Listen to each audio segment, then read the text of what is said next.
Hello and welcome to the Hibs Observer Monday afternoon debrief with myself, Liam Bryce, joined by Craig Nisbet to look back on what was a thoroughly disappointing start to the Premiership season for David Gray and his Hibs team going down 3-0 away at St Mirren. I suppose, Craig, there's not much point asking you, a silly question like how's it going, because I suppose after yesterday, perhaps not too great. Yeah, certainly took the wind out the sails a little bit. Always thought it was going to be a tough game. Wasn't overly confident going into it, but I think just the manner of the defeat in the end it's kind of left a lot of the supporters really gutted this morning.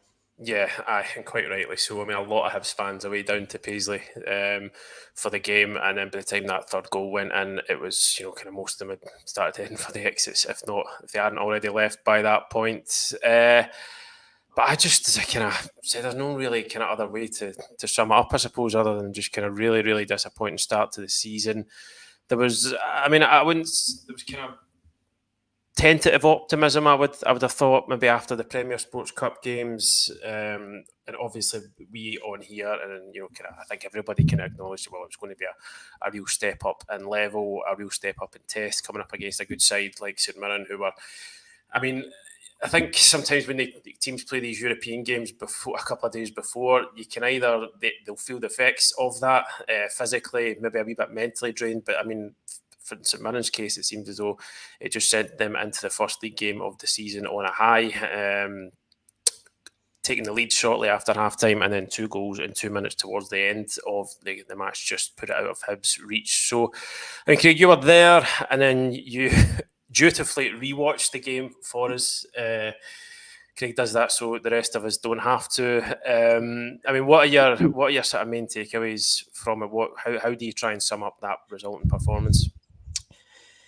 Yeah, I mean, on the way there, having watched St Mirren in their 2 games against Valur, and it's obviously hard to kind of judge that opposition as well. But I thought they were really impressive, and I thought they were really impressive on Thursday night as well. And obviously in that game, they were 65, 70 minutes. The tie was over. They were able to make a few substitutions, give players some rest ahead of Sunday. But you were still hoping maybe that like putting that effort into the game, Hibs having a little bit more recovery time, it would have given us the edge. And I think, and obviously Mark O'Hara not starting for them as well. Another thing that fell in our favour. And actually, having rewatched it, the first half was actually quite even. And if I can be bold, I would say Hibs maybe just edged it with the chances, the kind of calibre of chances they created. I mean, we never really worked the goalkeeper as much as we would have wanted to, but great chance for Dylan Venti. That he has to, he just has to score that. And the game was it was even. It was going back and forth. They certainly weren't really working our keeper much, but we were getting into good areas, good spaces. I think a delivery from Obita and Gogic nearly turned it into his own net, and it was a great save from the keeper. And actually, having rewatched the first half, we went in at half time, sort of dominating possession. I think we had sort of more passes into the final third, all those things that were pointing in the right direction of maybe going and getting a result. But it just seemed to turn in the second half, and they took Tanzer off for Brown, which probably was he was on a yellow card. Maybe they were a bit concerned maybe about him getting a second yellow and going down that. But I think losing that early goal straight into the second half, it was a reminder for me really that this team are still a work in progress and they're still quite fragile, and after conceding that goal, we got ourselves together a little bit, but obviously then the next 2 goals go in quick succession and the game's gone. So I think the first half relatively positive, and I suppose we'll get into it, but in the second half I think things fell away for a number of reasons. I think maybe tactically, one thing that we do need to maybe sort of question a little bit, but again, just that further highlight of our lack of depth and strength off the bench, and even in comparison to St Mirren, I think there was quite a big gulf in that, and I think that contributed to it as well. Yeah, exactly. I mean, again, full disclosure, folks, I didn't see the game yesterday. I spent around about 9-10 hours on the motorway. But, Lucky I you, don't know if lucky I you. would have. Yeah, I was going to say, by the sounds of it, Craig would have still swapped places with me if he'd had the choice. So yeah, I've kind of rewatched bits of it back. I've seen the highlights. I watched a bit of sports scene when I came in last night. I've looked at the stats bomb data this morning. Just tried to pick out wee bits to go back and watch. Just not really had the time to watch it in full. But I mean, certainly it seemed to me like a bit of a familiar story. Hibs having chances, not. I mean, the one with Vente is the one that obviously sticks out. We can maybe speak about him and that in the kind of broader context a wee bit later on. But it looked like, to me, it seemed like a familiar story. Hibs missing chances, that then being punished, and then towards the end, obviously 2 goals in 2 minutes. It's kind of seen stuff like that last season, and the game just completely gets away from Hibs. So, I mean, would I be wrong in saying that? Did it have a kind of familiar feel? And I suppose it's not. If so, it's not entirely surprising that some of those frailties, if not all of them, are still there. It's not going to go away overnight. It's going to be a kind of a difficult fix, but it certainly seemed to me like it's one that even without watching the game, I think well, I've probably seen all that before anyway. Yeah, and it was interesting going through your article and looking at the stats bomb data as well, and just about how I suppose that St Mirren at the end they only had 4 shots on target. I think a lower expected goals from those chances compared to Yep.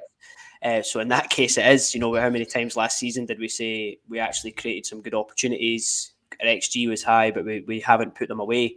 And it was I actually didn't realise it was quite as high as it was. Having read your article, that really surprised me. But yeah, like I say, the first half, I think, Molotnikov had like a block shot, I think, just off a wee combination involving Vente, Campbell, and Boyle. Obviously, there was Vente's big chance, big opportunity, which at the game was very hard. I was quite low down. It was I could see Vente going in the net, but not the ball, unfortunately. So it was quite hard to see that. But having seen it again, it does bounce up just before him. But a striker of his caliber and what he should be, he has to score that. There's no doubt about that. And I think you're right in your article saying that the XG was 0.58. I mean, Yeah, it should be a wee bit higher seemed than a wee that. bit generous. Very I thought. generous. And then, I mean, the only other things from, and it's quite hard, obviously, when you watch a game back and you know how the result's going to go.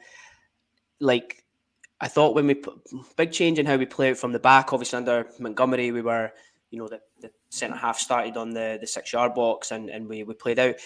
There was a wee bit of that, but obviously they're trying to leave Bursick on the ball and bring it up and sort of play in that way. I wasn't so comfortable with his kicking at times and a bit of the decision making. We moved the ball quite slow, I thought, at the back. And when you play St Mirren, who are obviously in that sort of 3-5-2 setup, and their midfield are quite flat across the pitch, but it just means that they can press quite quickly and aggressively together. And obviously they've got a front two. You need to move the ball quick, and it's no surprise that when we did do that, and I actually thought Miller, especially in the first half, actually had a really solid half. He was, if he could just cut out a bit of the flopping about and going down too easy, in my opinion, I think he could be such an asset because his physicality, his strength, his pace, and he is improving with his sort of decision making down that St Mirren's left, our right. We were getting a little bit of success there. It just seemed that. And then we actually switched. I think we switched Molotnikov and Boyle over for a bit, which was good because Molotnikov could sort of drift inside. That would leave Miller the chance to bomb down the right. Because I do sometimes think when him and Boyle play together, it's not quite as fluid when they overlap. They both want to be on the touchline. So it sometimes can end up that we don't have anyone underlapping. So I quite like that little switch with Molotnikov, and then you get the benefit of maybe Boyle being able to cut inside and get some shots away. But we did that, I think it was about 35, 36 minutes. And then that doesn't leave you a lot, to play with going into half time. And we had some good moments on the counter attack and things like that. And overall, going into half time, it was sort of like, you're obviously not having scored, you're worried because, we seem to be a team that if we don't get that first goal, I think I said in a couple of posts last night that we just kind of run out of steam and when we run out of options and chances. And there was certainly that worry. But it was like such a poor goal that we lost. just after half time, and I think that just knocked the wind right out of us. Yeah, well, that was what I was going to come on to next. Just the goals from a defensive point of view. I mean, obviously the second one speaks for itself. It's an individual error. How did you see the goals? Yeah, I mean the first one, it kind of comes. It's a bit sloppy. Like there's a bit from both teams in the middle of the park, and nobody really getting on it. The ball goes wide to Brown, and obviously goes into the wall on the side. But it's funny the way we're set up there, because the ball goes obviously with St Mirren playing with wing backs. Miller pushes out to the wing back, which obviously then leaves this big gulf of space between him and Ekpetita, and obviously you're hoping that Boyle or Mariah Welsh will then track the runner, and you sort of see Boyle passing on the run, which I think is probably the right thing because Mariah Welsh is a bit closer, he's going in that direction. But where I think then it becomes awkward is Boyle then doesn't really sprint back in to then cover Mariah Welsh's space. Obviously Miller's out of position by that point. And listen, it's a great turn, a great change of pace, and it's an unbelievable finish as well. I think you can see Boyle just coming in at the last second to try and get a block in, but he's too late. And I just think if he sprints back and fills that spot when Idowu cuts inside, Boyle's there, so it maybe just stops him taking the shot, or he might then come outside and look again. So it is quite sloppy. I suppose you could go back and say, well, Miller, you shouldn't go pushing out into that wide area, leave that for Boyle. So there was just it seemed like a little bit of miscommunication among that three, and just a decision making really about who goes where, and I suppose without knowing the intricacies of David Gray's coaching, what he expects in that situation, because you can have your fullback going out to press a wing back, but then your wide player and your inside midfielder then have to cover that space, and they didn't. And yeah, listen, cracking finish, there's no doubt about that. And then obviously the second goal, like you say, I actually, when I watched it back, there had been a couple of moments in the game where the communication between Bursic and maybe Ekpetita and O'Hora didn't seem quite as fluid, and I actually kind of thought they've not played that much together, because it's come in and it's been bought, and they've not actually had as many games together as I'd kind of thought, and there've just been a few moments like, that case, the ball goes over the top, the defender maybe thinks the goalie's coming out, the goalkeeper thinks the defender's going to deal with it, and these kind of couple of wee awkward moments. So, you forget those three have come into the team, O'Hora included as well, and they're creating a goalkeeper and two new centre halves. It's difficult. They've not played that much together, but I don't think he sees James Scott, who, full credit, chasing that one down, and he actually does incredibly well to keep it in. But actually, the ball, it's a cracking ball. He plays back in, and again, it's a decent header, and obviously, then when we go to the third goal, we're just at that point. I think we're all at sea. We actually, and there's a tactical switch before that, which we'll maybe get back into. But the third goal, we sort of seem to be going, right, we need to get something. We kind of push up, and we sort of, Amos goes, he gets shoved off the ball too easily, and we're just sort of a bit all at sea positionally at that point. And then it's one of those goals you can sort of see it happening as the ball sort of goes down the channel and they're running in. You see Oyston Smith just moving. You can't see anybody picking him up. And again, listen, it's a great cutback from James Scott again, and it's a good finish. But again, it's one of those goals that I know from David Gray's point of view, he'll be fuming with, because it's just a lot of self-inflicted stuff, and just, I suppose, maybe not trusting exactly what the coaching staff are asking them to do, and players maybe letting their emotions get a bit better off them and things like that. And by that point, the game's done. Yeah, aye. But you said you had some issues, some questions tactically in the second half? Yeah, I just thought, obviously Cadden came on, and I think for Molotnikov, and they put Boyle out to the left-hand side, and Cadden played on the right. Now, part of that might have been to give him some minutes. We've got a busy couple of weeks coming up and two tough games against Celtic, so he might have wanted to give him some minutes. And I didn't really think Cadden was as effective in that sort of wide right spot, playing beside Miller, or playing in front of Miller, sorry. But in my head, I was thinking, right, probably in the next 10 minutes, we're going to see Kukarevic. We're probably going to see another change in midfield. I did think I would have preferred Levitt ahead of Amos personally, but I thought, well, once they do that, we can switch to that 3-5-2, which he played a little bit off in pre-season before Cadden got injured, and put Miller at right centre-back, move Cadden right wing-back, and then you can obviously have a front two at that point. But I suppose what that did was it put Miller back into right centre-back, which he can play, but I think he was one of our best threats on that side. So you were kind of taking away one of our only kind of threats that we were having. We were putting Boyle up top, which is fine. But then you were putting Josh Campbell back into a sort of deeper position beside Joe Newell, which again, I'm just not. I don't think that's the best place for him. I think he needs to play further up the pitch. So it was a wee bit square pegs and round holes, I kind of thought at that point. I think I did say before the game, and obviously David Gray was at the game on Thursday and he would have watched a lot of St Mirren. I did wonder if we would shape up exactly like that to play against them from the start. But I think my question was, I don't think we've quite got the personnel to do that. And I kind of think that showed a little bit with the kind of goals we lost at that point. And it's not, I suppose it's probably not a shape with the current squad, although it's got some benefits and some merits. I think he maybe needs to rethink that. Even just in terms of the centre half, like who you put in there. Would you probably prefer to have maybe Rocky at that, or would we say actually no, that's not going to work?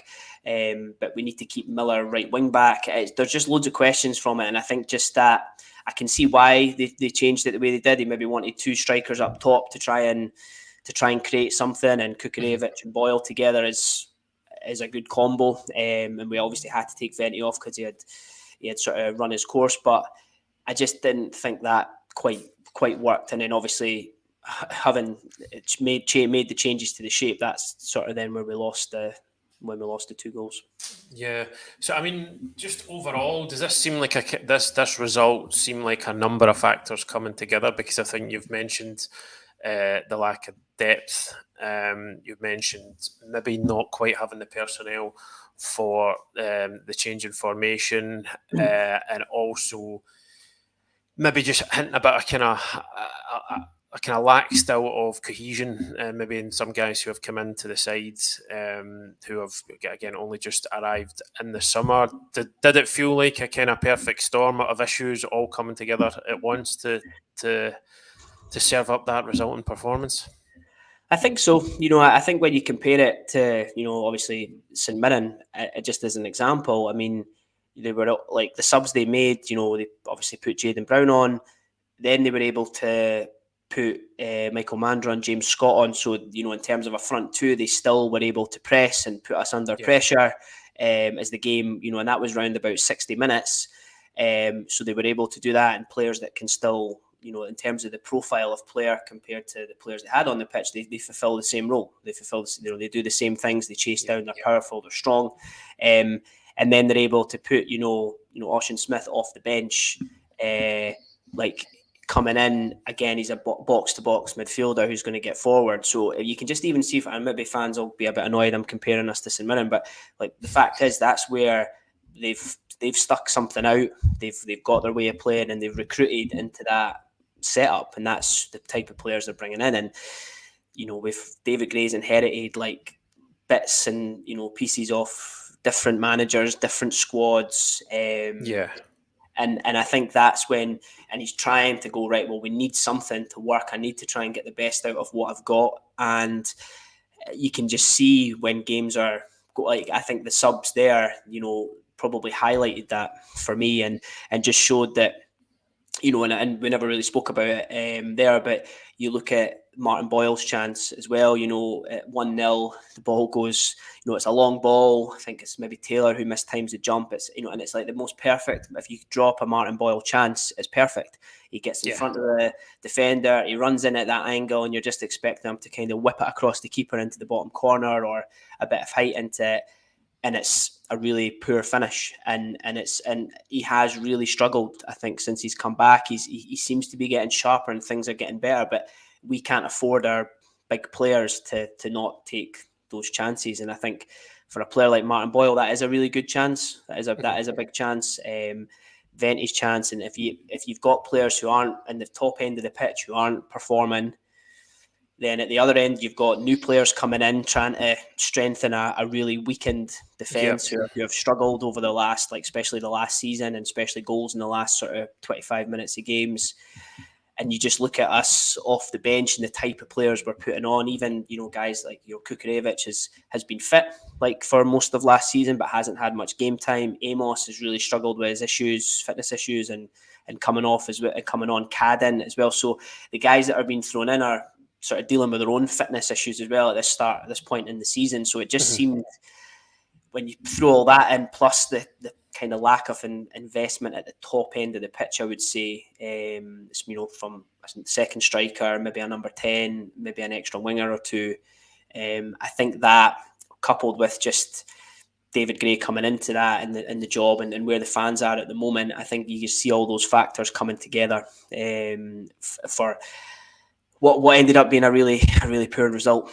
Yeah, you could talk about the Boyle chance. I think when you are in your team in general is in a sort of place where changes are being made, there's probably going to be mistakes made, things aren't quite clicking, not quite as cohesive as they might be a bit further down the line when you are in that sort of transitional rebuild phase. I think you're kind of looking for your big players to then not so much, bail you out as such, but like when the big moments come along, you're kind of really hoping these guys are going to step up. We just talked about kind of earlier on how St Mirren 4 shots on target the whole game, 3 goals. Hibs, I think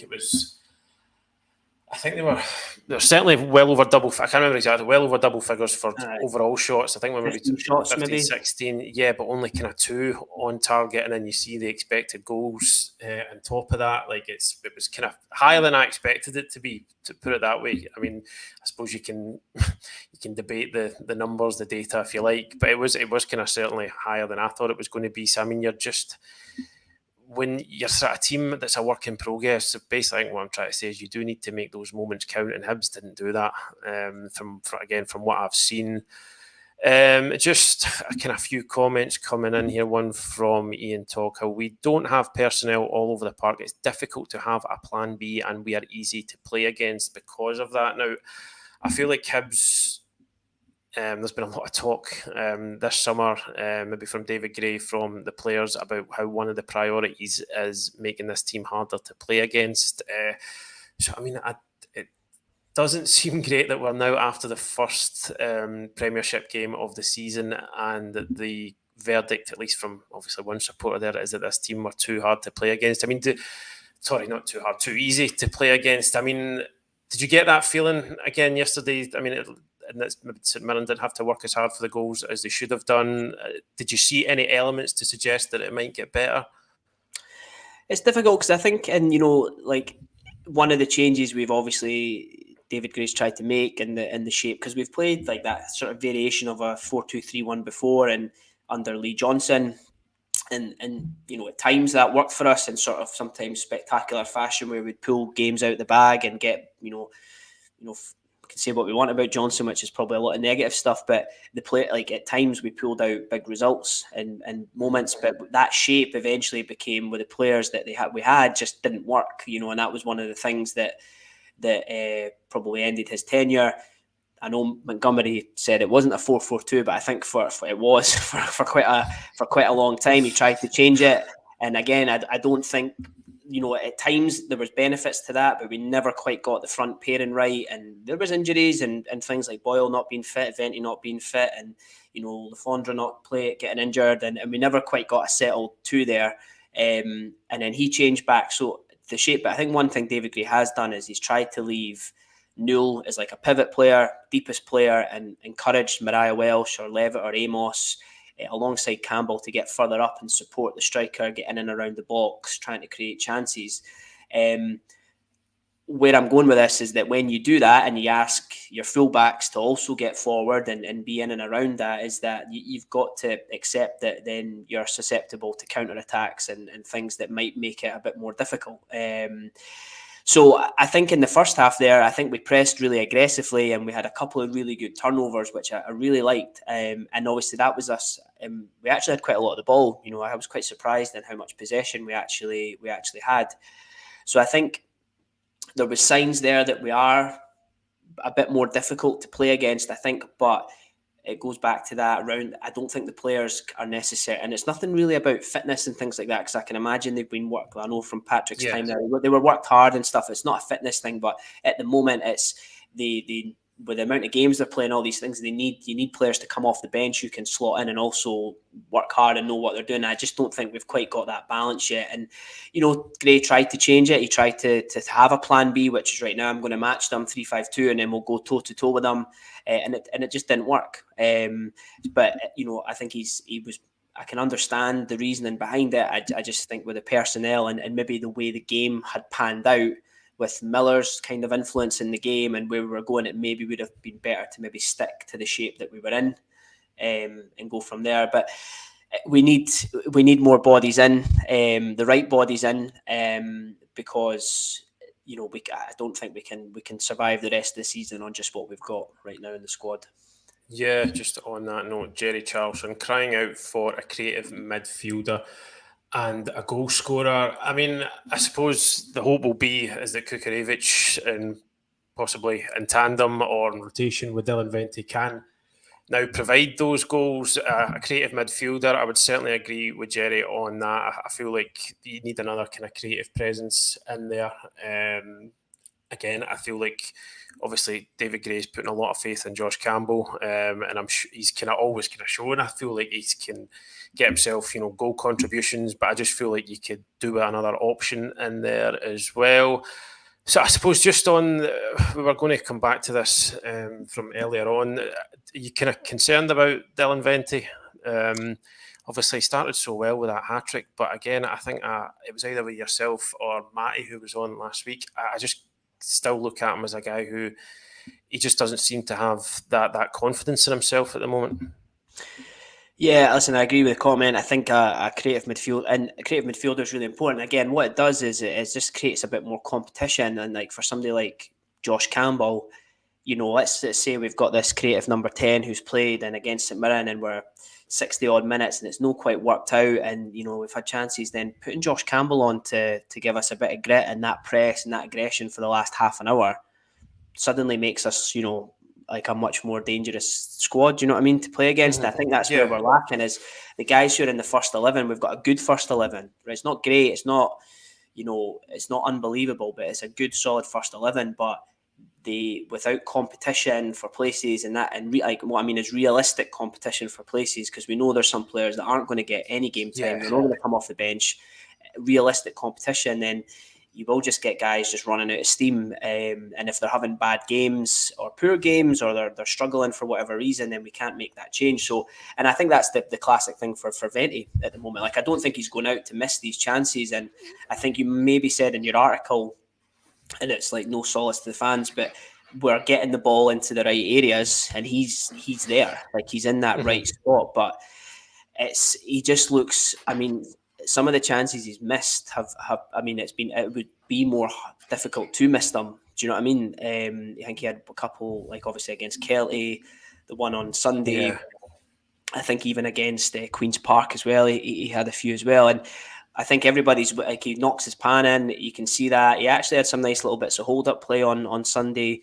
But I think he just doesn't have that physicality, I think, and especially if we are kind of struggling to make things click in that top end of the pitch, then he sometimes just gets lost, really, in the game.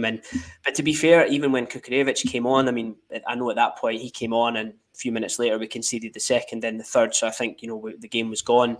We really struggled to create anything meaningful for him as well. So I'm quite intrigued to see how we utilise them both. If we play two, then obviously that will change the shape overall, which some people might want, but also it'll have some positives and negatives, of course, or if we'll go for just one and bringing somebody off the bench. I'm quite intrigued to see where we go from here.